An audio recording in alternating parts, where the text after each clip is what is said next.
በኢትዮጵያ የሚገኙ ዋና ዋና የግብር አይነቶች ዝርዝርና አጭር ማብራሪያ ልሰጣችሁ ነው። ብዙ አይነት የታክስ አይነቶች አሉ፣ ግን እኔ ዋና ዋና የሚባሉትን ነው ይዤላችሁ የመጣሁት ማለት ነው። ስለዚህ ቀጥታ አሁን ወደ ማብራሪያዎቹ ስንገባ አንደኛ ላይ የምናገኘው የገቢ ግብር ወይም ኢንከም ታክስ ከገቢያችን ላይ ከምናገኘው ላይ ለመንግስት የምንከፍለው ታክስ ማለት ነው። ስለዚህ ግለሰቦች ሊሆኑ ይችላሉ ወይም ደግሞ ድርጅቶች ሊሆኑ ይችላሉ። ከተለያዩ የገቢ ምንጮች የሚያገኙትን ገቢ ለምሳሌ ደሞዝ ሊሆን ይችላል፣ ወይም ንግድ ትርፍ ሊሆን ይችላል፣ ወይም ደግሞ የቤት ኪራይ ወይም ካፒታል ትርፍ ወዘተ የመሳሰሉት ማንኛውንም ገቢ ካገኙ ኢንከም ታክስ ይከፍላሉ ማለት ነው። እንደ የገቢው መጠን በየደረጃው እየጨመረ የሚሄድ የግብር ስሌት ነው። የራሳቸው ሬት አላቸው ማለት ነው። ለምሳሌ ደሞዝ የሰራተኛ ከሆነ ከ0 እስከ 35 ድረስ ባለው ኢንተርቫል ውስጥ ይቆረጣል ማለት ነው። ስለዚህ የደሞዝ የራሱ የሆነ ከ0 እስከ 35% ድረስ በሚደርስ የንግድ ትርፍ ለምሳሌ የድርጅት ከሆነ ወይም ፒኤልሲ ከሆነ 30% ይሰላል ማለት ነው። የግለሰብ ከሆነ ከ0 እስከ 35% ድረስ ሬት አለው ማለት ነው። ሁለተኛ ተጨማሪ እሴት ታክስ ወይም ቫልዩ አድድ ታክስ ቫት የሚባለው ማለት ነው። ይህ ምን ማለት ነው? ከቫት ነፃ ባልሆኑ ሸቀጦችና አገልግሎቶች ወይም ሽያጭ አቅርቦት ላይ የሚጨመር ተጨማሪ ግብር ነው ማለት ነው። በአሁኑ ጊዜ በኢትዮጵያ 15% ሆኖ በሸማቹ ላይ ይጫናል ማለት ነው። ለምሳሌ እኔ የሆነ ካፌ ገብቼ ለምሳሌ ቡና ከተጠቀምኩ የቡና ዋጋ ላይ 15% ተጨምሮ ከኔ ግብር ይሰበሰባል ማለት ነው፣ 15%። ስለዚህ ቡና የሸጠልኝ አካል ወይም ድርጅት ይህን 15% ሰብስቦ ለመንግስት ያስረክባል ማለት ነው። ስለዚህ በፍጆታ ላይ የሚጣል ታክስ ነው ማለት ነው ይሄ ቫት ማለት ነው። ስለዚህ ከእያንዳንዳችን የሚሰበሰበው 15% ቫት ሰብሳቢው አካል ለመንግስት እንደ ኤጀንት ሆኖ ያስረክባል ማለት ነው። ይሄ በፍጆታ ላይ የሚጣል ታክስ ተጨማሪ እሴት ታክስ ወይም ቫት ይባላል ማለት ነው።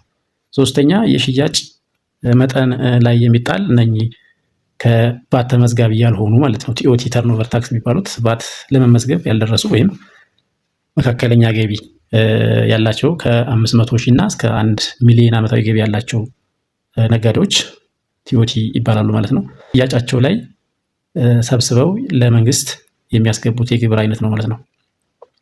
ስለዚህ በየዓመቱ ከቫት ታክስ ገደብ በታች ለሆኑ ማለት ወይም አነስተኛ የንግድ ተቋማት ለሆኑ ከጠቅላላ ሽያጫቸው ላይ የሚቀንስ ቀለል ያለ ግብር ነው ማለት ነው። ስለዚህ ለሸቀጥ ወይም ለእቃ 2% ነው፣ አገልግሎት ሲሆን ደግሞ 10% ይሆናል ማለት ነው። አራተኛው የፍጆታ ግብር ወይም ኤክሳይዝ ታክስ የሚባለው እነኚህ በቅንጦት በሆኑ ነገሮች ላይ የሚጣል ነው ማለት ነው። እንደ ሲጋራ፣ መጠጥ፣ መኪና፣ ነዳጅ የቅንጦት እቃዎች ስለሆኑ እነኚህ እንዳይበረታቱ ሲባል የሚጣል የታክስ አይነት ነው ማለት ነው። ስለዚህ አንዳንድ ከውጭ የሚገቡ ምርቶች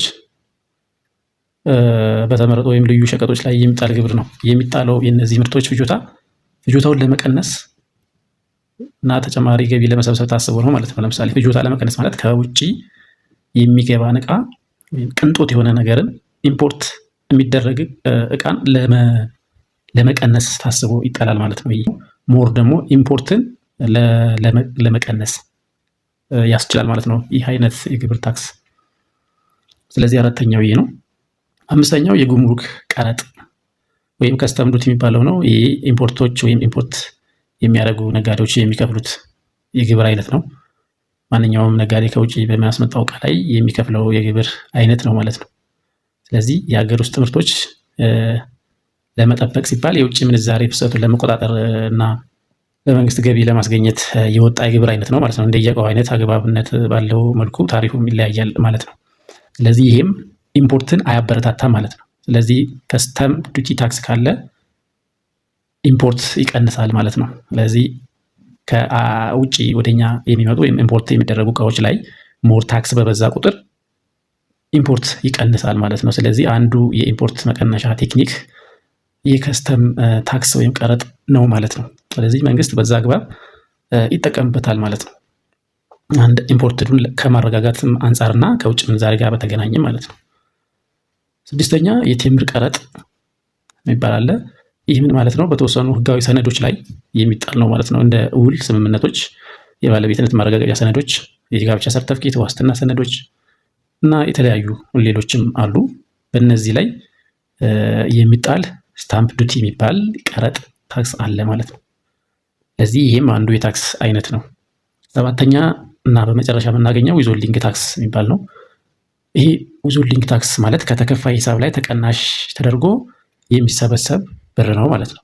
ከተከፋይ ሂሳብ ላይ ማለት እቃ የሚሸጥ ሰው ለእቃው ብሩን ሲቀበል ወይም ሲከፈለው ከሚከፈለው አማውንት ላይ ተቀንሶ ገዢው ቀንሶ አስቀርቶ ለመንግስት የሚያስረክበው ነው ማለት ነው። ሁለት አይነት ደረሰኞች ላይ ዊዝሆልዲንግ ይጣላል ማለት ነው። ለምሳሌ ከ3000 በላይ ሲሆን ለሰርቪስ ይሆናል።